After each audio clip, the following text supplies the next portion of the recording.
Hey Homestead family. So we have finally put in to work our plans that we've had for quite a while. So Mr. Homestead is laying down ground pack. We're about to build a new bed, and these are part of that plan.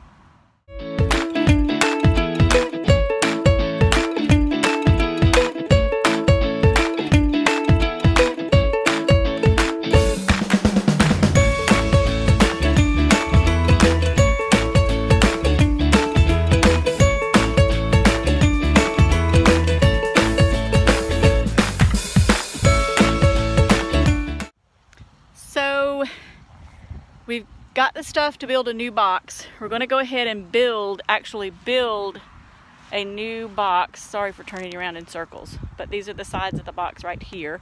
So we'll have another raised bed, and instead of filling this raised bed with dirt, we're actually going to put our hay bales in the raised bed, and we're going to be planting sweet potatoes in that. Once we harvest those sweet potatoes and the hay decomposes and breaks down, we'll have our first layer of compost for the raised bed for the summer when we fill the boxes up. So we're hoping to sort of get a dual purpose out of this. So I'll stay tuned. I'm going to tell you how we're going to prep the beds, the hay bales, and get them ready for the sweet potato slips. Okay, so here's our fourth bed.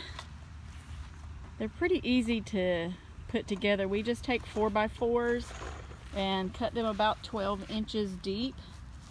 And we've got 1x6s by 16, I believe it is. So it only takes 5 boards, 2 on each side, and then 1 cut into 4-foot sections on each end. So you can tell this one's a lot newer than those others over there. But so now we're gonna put the hay bales in this bed. One thing that we are doing, if you'll notice, the bands of the hay bales are going on the side, the way we're laying them down. So we can easily get into the tops, and so we can get the water to drain through the tops. So that's how we're putting the bales into here.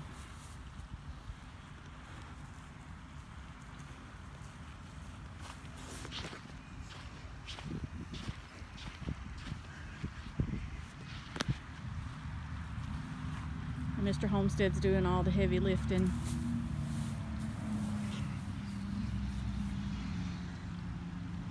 So we're going to be just short of 16 foot. But I think it'll be fine. Here you go. 4 hay bales. 5. Oh, 5, sorry. Because they are, what, 3 foot long? Yeah. So 3 times 5 is 15. So we have about a half a foot on the front and back end. And that's approximate. There's a possibility there's a foot on each end, but I didn't measure the hay bale. So they're probably 2.5, 3 foot. So we've got some, we put them in the middle so that the sweet potatoes can grow on the back side too, as well as the other side. So we've got the ground pack in between the beds.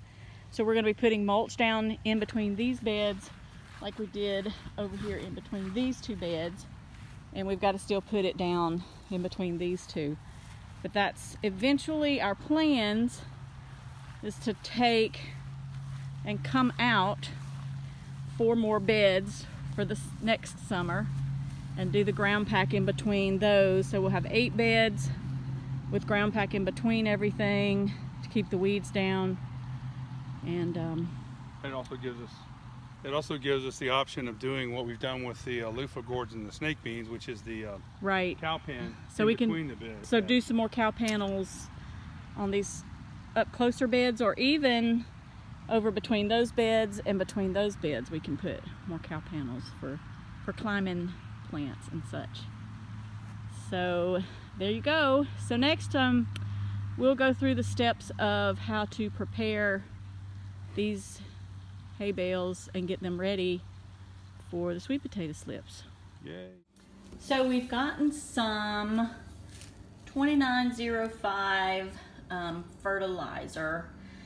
Really, this number right here is the one that we're focusing on, and we're trying to get this as high as we can get it and these two numbers as low as we can get it, because let's see if I can show you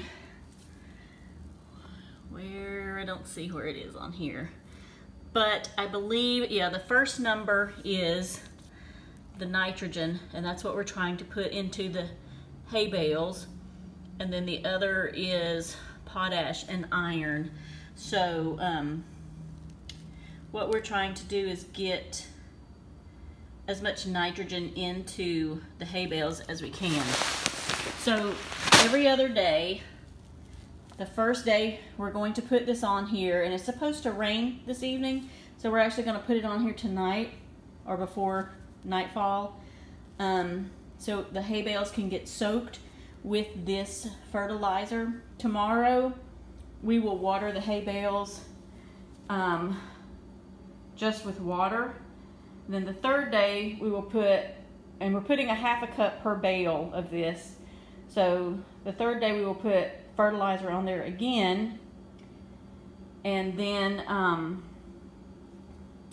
the fourth, fifth, and sixth day we will just water it, and I'll let you know after that what we're going to do. Okay, so we're just sprinkling this nitrogen fertilizer, a half a cup over each bale.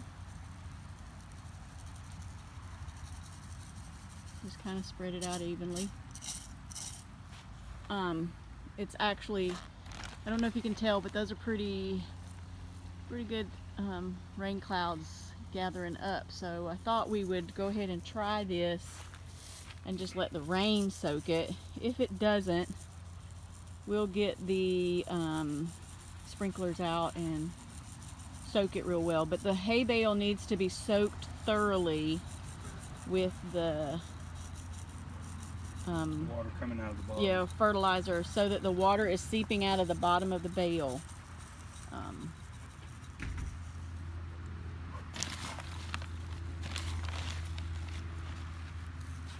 another half cup.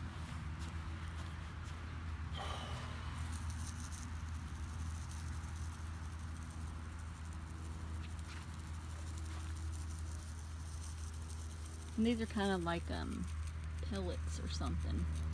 Now I did hear that you do not want slow release, like time release pellets. You want them to immediately get into the hay bales. So we're going to kind of just take you along on our journey as we do this. So this is day one, and like I said, tomorrow we will not put any fertilizer on it, and we will just soak it tomorrow with just water. So it's going to stay wet and saturated for the next week or so.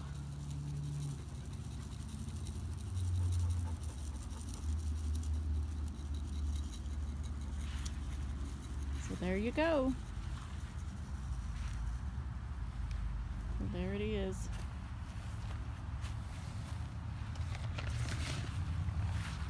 And the last bale down here.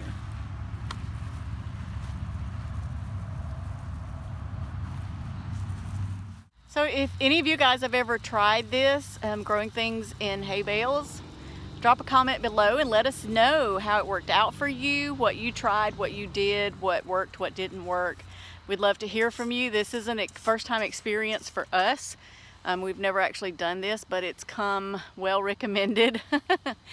So there we are. It's all ready to go, and hopefully the rain will fall. If not, we'll turn the sprinklers on and soak it real well. So you guys have a great evening.